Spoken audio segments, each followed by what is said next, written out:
sahabat Dokter Gigi Channel, saat ini kita akan membahas mengenai resesi gingiva.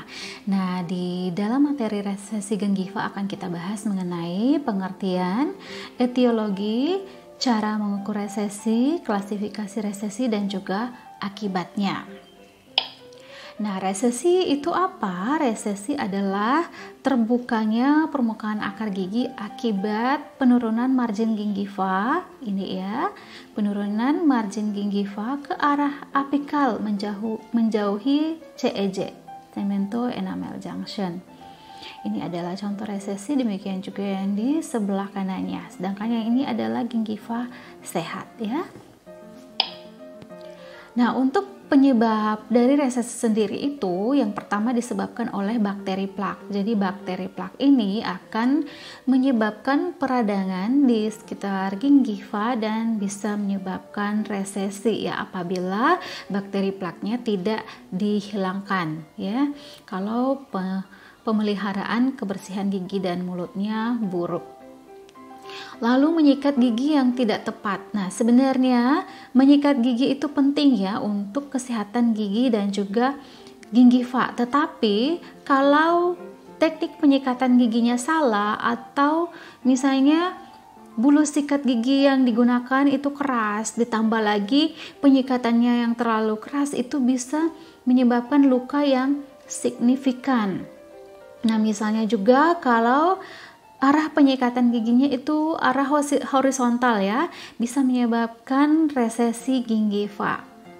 Kemudian restorasi yang tidak adekuat. Jadi misalnya ada penambalan gigi yang tidak baik ya, ada tambalan yang overhanging. Itu bisa menyebabkan trauma pada gigi sehingga bisa menyebabkan terjadinya resesi gingiva, atau bisa juga karena tambalannya yang kasar ya. Ada tambalan yang kasar misalnya di bagian bukal ya, yang dekat margin gingiva, ada yang tajam bagiannya. Ini bisa menimbulkan retensi plak sehingga lebih mudah terjadi peradangan. Nah, malposisi gigi misalnya saja gigi yang rotasi atau miring atau bergeser ya ke arah fasial, ke arah bukal atau ke labial, itu biasanya lapisan tulangnya tipis atau tinggi tulangnya berkurang. Jadi jaringan gingivanya juga tipis, dan kalau misalnya ada trauma berulang dari marginal gingiva yang tipis itu bisa menyebabkan resesi. Kemudian desain gigi tiruan yang tidak tepat, misalnya saja platnya yang agak menekan gusi, itu bisa menyebabkan resesi gingiva. Penyebab berikutnya dari resesi yaitu anatomi yang tidak baik. Anatomi yang tidak baik seperti apa? Jadi misalnya saja gingivanya tipis. Tadi juga ada penjelasan di bagian malposisi gigi ya. Jadi gingivanya tipis, kalau misalnya ada trauma yang berulang pada marginal gingiva tersebut, ini ya, gingivanya tipis sampai mengkilap ya, seperti kaca, bagian akar giginya kelihatan berbayang ya. Itu kalau ada trauma berulang bisa menyebabkan resesi. Kemudian frenulum yang tinggi, ini ya frenulum labial yang tinggi, ini juga frenulum labial yang tinggi itu frenulumnya mendekati margin gingiva seperti ini ya. Ada juga yang sedang, ada yang rendah ya. Nah, ini frenulum labialnya tinggi. Jadi kalau misalnya perlekatan frenulum yang dekat margin gingiva seperti ini, seperti pada gambar ini ya, itu bisa menyebabkan tegangan pada margin gingiva sehingga gingivanya ini ketarik ya, jadi bisa menyebabkan resesi. Nah, pada kasus seperti ini sudah terbentuk black triangle, segitiga hitam di sini akibat gusinya ketarik ya, terjadi resesi. Demikian juga gambar yang ini. Kemudian ada juga luas gingiva cekat atau attach gingivanya yang tipis dan sempit, itu bisa merupakan salah satu faktor pendukung dari resesi gingiva. Jadi kalau attached gingiva yang melekat ya, itu kalau tebal bisa mencegah terjadinya resesi gingiva, karena kalau gingivanya tebal, attached gingivanya tebal, itu bisa menahan tekanan pada saat pengunyahan atau penyikatan gigi, atau kalau ada trauma benda asing dan restorasi subgingival itu bisa menahan tekanan. Tetapi kalau gingiva cekatnya tipis, agak kurang ya, bisa menahan tekanan pengunyahan. Lalu pergerakan yang berlebihan pada saat perawatan ortodontik ya, pada beberapa pasien itu bisa mengalami resesi gingiva kalau terjadi pergerakan yang berlebihan. Nah, biasanya terjadi kalau zona gingiva cekatnya kurang ya. Kemudian akibat dari resesi gingiva ini pada beberapa pasien ya yang memiliki daerah CEJ terbuka, jadi ada yang terbuka pertautannya ya CEJ, ada yang terbuka, ada yang tumpang tindih. Nah, kalau yang terbuka itu biasanya menimbulkan hipersensitif dentin. Karena ada dentin yang terbuka ataupun karena di situ lapisan emalnya paling tipis ya. Jadi biasanya menimbulkan ngilu pada pasien, lebih-lebih kalau terkena rangsangan panas atau dingin atau terkena udara saja seperti ini ya, itu bisa menimbulkan rasa ngilu.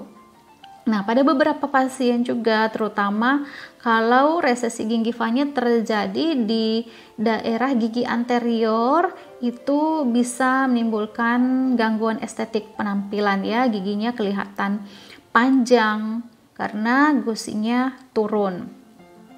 Kemudian pada gingiva yang mengalami resesi di daerah sini juga akan lebih mudah terjadi penumpukan plak sehingga gusinya mengalami peradangan. Selain itu bisa terjadi pendarahan pada gingiva. Nah, pada daerah yang mengalami resesi seperti ini itu juga akan lebih mudah terjadi karies karena lebih mudah terjadi penumpukan gigi ya pada daerah tersebut. Kemudian untuk cara mengukur resesinya sendiri, sebenarnya ini sudah ada di video saya yang lainnya ya, tetapi di sini saya ulang lagi bahwa pengukurannya kita menggunakan probe UNC 15 ya, University of North Carolina. Jadi ini adalah probe-nya, setiap tanda ini kalibrasinya 1 mm. Nah, jadi probe-nya kita pegang dengan modified pen grasp dan finger yang tersisa, yang lainnya itu kita letakkan pada gigi yang berdekatan dalam satu rahang. Nah, probe-nya itu sejajar dengan aksis gigi, sumbu gigi ya. Kemudian kita ukur di bagian bukal atau labial dan juga palatal atau lingual. Nah, pengukuran resesi gingiva ini kita ukur dari sini ya, CEJ ke margin gingiva. Ini dia contohnya, ini resesinya 2 mm. Kemudian klasifikasi resesi gingiva itu yang digunakan adalah menurut Miller ya. Ini adalah klasifikasi Miller kelas 1. Untuk resesi gingiva, resesinya berada pada bagian fasial. Fasial ini yang sebelah kanan gambarnya lebar ya, kalau yang sebelah kiri itu agak sempit. Nah, resesinya terjadi pada bagian fasial tetapi belum meluas ke daerah interdental sini dan juga mucogingival junction ini ya, perbatasan antara gingiva cekat dengan mucosa alveolar, mucogingival junction. Kemudian kelas 2 Miller yaitu resesi gingiva pada daerah fasial bagian labial atau bukal yang telah meluas sampai ke mucogingival junction. Ini sudah meluas sampai ke mucogingival junction yang sempit, kemudian yang agak lebar, tetapi belum disertai kehilangan tulang maupun jaringan lunak pada daerah interdental. Jadi daerah interdentalnya masih intact ya. Kelas 3 miler, resesi gingiva sudah meluas sampai ke mucogingival junction, kemudian ada juga kerusakan tulang, ya, kehilangan tulang maupun jaringan lunak pada daerah interdental. Ini dia ya, pada daerah interdentalnya sudah kehilangan jaringan lunak dan bisa disertai dengan malposisi gigi ataupun tidak. Yang berikut adalah kelas 4 miler. Ini resesi gingivanya sudah sampai ke daerah mucogingival junction ya, di sini. Kemudian ada juga kehilangan tulang yang parah pada daerah interdental dan atau disertai malposisi gigi yang parah. Untuk perawatan dari resesi gingiva ini kita bisa lakukan dengan cara non bedah dan bedah.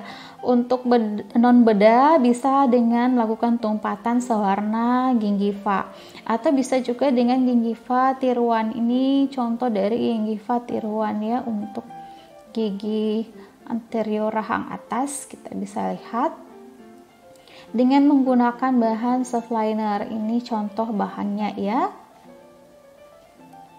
Jadi kalau gingiva tier 1 ini resesinya hanya ditutupi ya dengan bahan soft liner.